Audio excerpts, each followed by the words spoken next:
What's up? It's Chris from StonefoxMedia, and I hope everyone's having a blessed day. Now, for those of you who are interested, it is like Sega has announced the Mega Drive Mini, and it will use new and improved AtGames technology. So, it does look like nostalgia games have been kind of a big deal lately with the Nintendo Classic Edition and the Super Nintendo Classic Edition, and it does look like they actually decided, hey, we're going to unveil our Mega Drive Mini.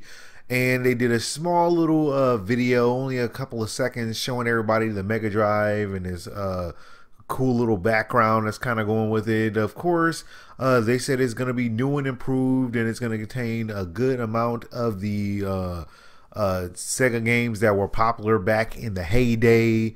It did come out there via RPG site. That's where I got the actual tweet from. So look.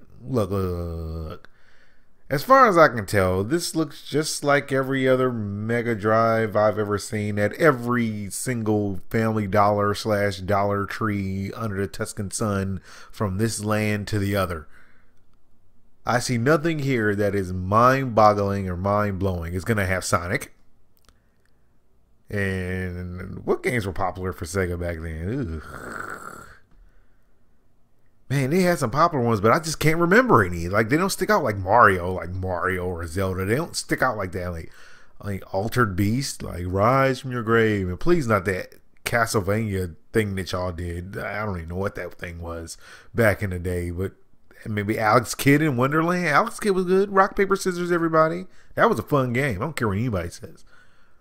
But man, I mean, when you think about it, technically, Nintendo kind of copied Sega because Sega's had these things out in all these Dollar Trees for a long time. So I'm surprised that everyone were like, you guys are just plagiarists. Because if Sony busted out some, PlayStation 1 Classic Edition, everybody would be like, you guys are copycats. But I'm like, technically, they're copycats, not copycats.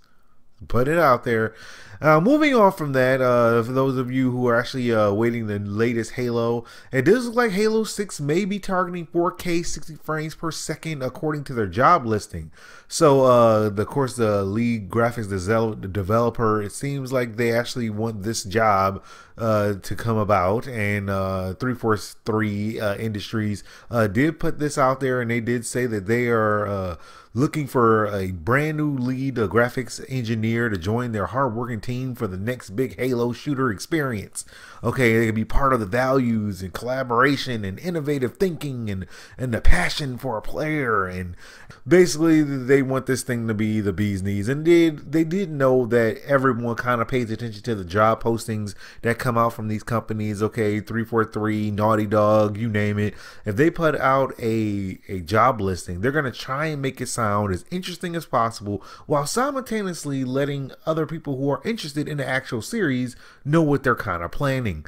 Here we go right here. The ideal candidate will have a passion for game graphics and directing a team. Love getting their hands dirty and working directly with content teams, blah, blah, blah, blah, blah, blah, blah. You will drive the graphical innovation and produce amazing systems and visuals for our entire future first-person shooter Halo experiences. If stunning 60 hertz 4K graphics gets you excited, this is the right job for you. See? Stunning 60 hertz and 4K graphics gets you excited. This is the right job for you. Who talks like that?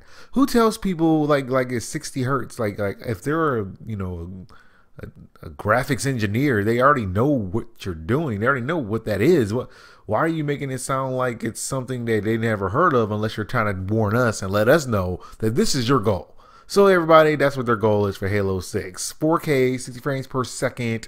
That's what they're putting out there. So I think that's going to be pretty easy. I think the last Halo was 60 frames per second. It wasn't 4K though, but I think 4K with the Xbox One X is going to be fairly easy for this console. So yeah, I just figured I'd let everybody know about that. And then my final bit of gaming news. It does appear that Elder Scrolls 6 is being kept secret even from Todd Howard's son. And that's sad. Now, we all know that there has not been an Elder Scrolls in a minute, and people are salivating trying to find out anything they can about Elder Scrolls 6. They know it's on the way. They know it's on the way. It's on the way. Well, Bethesda has been super tight-lipped about this whole entire thing, but Todd Howard, the director of Elder Scrolls games, did come out in a recent podcast and say that he gets asked, by his kid, like, hey, when is Elder Scrolls 6 coming? And he's like, I'm not going to talk about that now either. And he's like, can I give you my ideas? Can I work on it? Come on, just tell me a few things. I'm not going to tell anybody. And he's like, well, you might, so I'm not going to say anything. See, this right here is one of those things that's letting people know, hey, the Elder Scrolls 6 is coming sooner or later. Maybe at the Bethesda E3 press conference we might hear something. But I think this is really sad because one of the perks of having someone who works on the inside is hearing all the inside stuff. Like, when the game is coming out. Like, can you tell me what month? What quarter? Are you going to show it at E3? Come on, give me a wink. Anything? Nothing? Nothing? I mean, what's the point of having kids if you can't share stuff with them? Like, bring your kid to work so he can sneak and tell us all what's going on.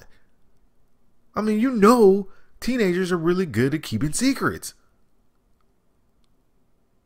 Right?